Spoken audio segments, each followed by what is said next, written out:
Hey guys, before this episode starts, I want to talk about some pretty cool news. Okie Investigations now has its own website. It's truecrime.blog, and it is a running blog for crime stories and for this show. So if you're a true crime buff and you want to see some cool things that we gathered while researching each show, including a timeline of events that we put together, newspaper clippings, court documents, and much, much more, come check us out at truecrime.blog. 1, 2, 3, Hello and welcome everyone to Okie Investigations. My name is Trevor Shelby. I'm an Oklahoman who loves to investigate crimes that's happened in my state and also across the United States. I have a bachelor's degree in criminal justice and a love for true crime. The stories that are featured on this show are true stories. The narrative of each story comes from the extensive research through police reports, trial notes, appeals, personal accounts, news reports, and much, much more. Opinions in this show should be taken as such. For more information on each story, join us on our Facebook page, Okie Investigations. These stories depict violent crimes of all types and may be a trigger for some listeners. Listener discretion is advised. Today we are starting a new limited series where we discuss true crimes depicted in the book Celebrated Criminal Cases of America by Thomas Duke. This will not replace our regular show. It will be released as bonus episodes along with the main show. With that said, Celebrated Criminal Cases of America is a book in the public domain and is widely thought upon as one of the first true crime storybooks to be published in the US. Now here's the fun part. Well, for me at least. I'm going to do what I can to research these cases. They range from the mid-1800s to early 1900s, and we will see what I can find out. Did these cases happen as they were told? What was left out of the story? I'm eager to find out. First, the story. From Celebrated Criminal Cases of America by Thomas Duke. Here is The Murder of George Hill for a Worthless Cluster of Imitation Diamonds.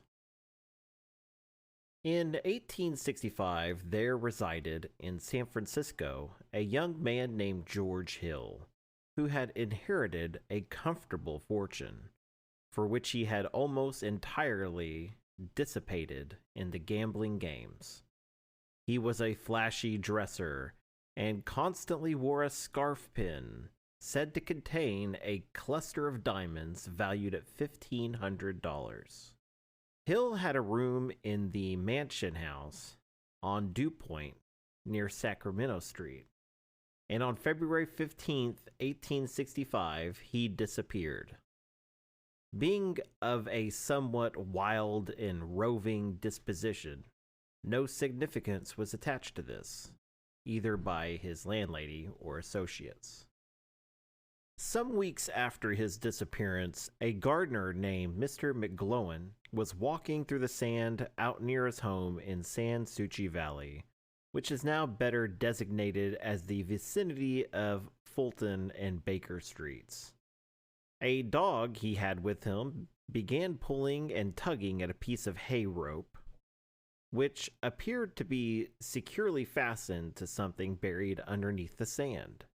Curiosity prompted Mr. McGlowan to investigate, and to his horror, he found that the rope was tied around a badly decomposed body of a man. He immediately informed the police of his discovery, and the body was brought into town for identification. There was a hole in the side of the head made by some blunt instrument, which had evidently caused his death. All valuables had been removed from the body. Owing to the advanced state of decomposition, it was very difficult to identify the body, and the authorities were about to bury the remains when a newspaper reporter who knew Hill well identified the body. The police proceeded to Hill's room and the landlady stated that the day after his disappearance, a young man whom she described accurately had come to her house and stated that Hill was about to go to Contra Costa County to procure some money, but that he had been met with an accident. The stranger produced a shirt which had some blood on it and stated that Hill had instructed him to exchange it for a clean one. He was admitted into Hill's room, and after putting the bloody shirt in a trunk and removing some other articles, he departed, but returned shortly afterward to regain possession of the shirt. The landlady's suspicions became aroused after she refused to admit him into Hill's room. One of the officers who heard the landlady describe this man recalled that a man then in custody on a charge of forgery answered that description perfectly. Upon being brought before the landlady, he was positively identified as the man she referred to, and it was learned that his name was Thomas Byrnes, a butcher by trade and the son of a keeper of a roadhouse near Calvary Cemetery. Mr. McGlowan, who discovered Hill's body, was a warm friend of the family of the murderer. It was ascertained that on the evening of February 15, 1865, Hill procured a 2-horse buggy from Wright and Roden's livery stable on Kearney Street near Pine, and in company with Byrnes, started for the Cliff House. About midnight, the horses returned alone to the stable, causing the stable keeper to conclude that there had been a runaway and that the horses had broken away from the vehicle. After a while, Byrnes came in and stated that they had met with an accident and that his partner, being injured, had sent him for another team. Before starting away with his second rig, Byrnes asked for a shovel, stating that he wanted to dig the wheels of the other buggy out of the sand. It was observed by the stableman that Byrnes threw a piece of hay rope into the buggy. When Hill and Byrnes started the first time, Byrnes insisted on taking a monkey wrench along, stating that it might be needed. When they arrived at the spot where the body was found, Byrnes crushed Hill's skull with the monkey wrench, the end of which fitted into the wound perfectly. He then cut the harness and scared the horses away to make it appear that Hill met his death in a runaway accident. He reconsidered, however, and decided that the runaway would not account for the loss of Hill's property. So the idea of burying the body came to his mind. The rope was used to drag it into the sand, and of course, the shovel was used to dig the grave. It was afterwards learned that Byrnes attempted to pawn Hill's jewelry and was greatly chagrined to learn that the diamonds, which he thought were worth nearly $2,000, were in reality worth less than $3. Byrnes was found guilty of murder, and after a futile appeal to the Supreme Court, was executed on September 3rd, 1866. From this original story, I was able to find a pretty similar story, but there are several things that were left out. First of all, George Hill was actually Charles T. Hill. Not sure why the name was changed. Perhaps George was a nickname. Also, the case was far from an easy win. This case was almost purely circumstantial. There were no witnesses to a crime here. Yes, there were witnesses to what Byrnes' movements were before and after the murder, but for the crime itself, no one saw it happen. If you read the newspapers of the time, it's a really interesting take. You can tell from how it's written, they are just not sure how this will all play out.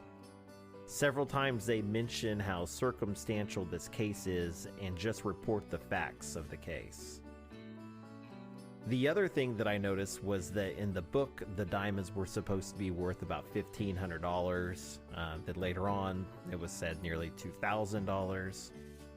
But it was reported at the time that they were actually thought to be worth around $500. Now, there is a level of error here that could account for this. The reports at the time could have been wrong. It could be a he said, she said kind of situation. Or Thomas Duke could have been quoting an inflated price since the story was written years after the murder.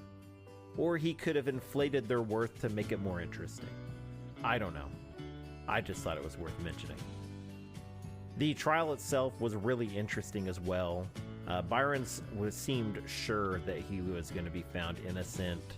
He was laid back during the trial, and he seemed fine with the proceedings as they happened. This probably didn't help his case at all. Overall, this was written as it happened from what I can tell. Anyways, I hope you enjoyed this bonus episode. We will have several more of these come out in the future. If you would like to see what's coming up in future episodes or would like to join in on the fun, join us on our Facebook page under Okie Investigations.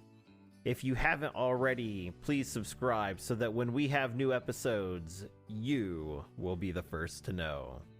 I'll see you guys next time. See ya.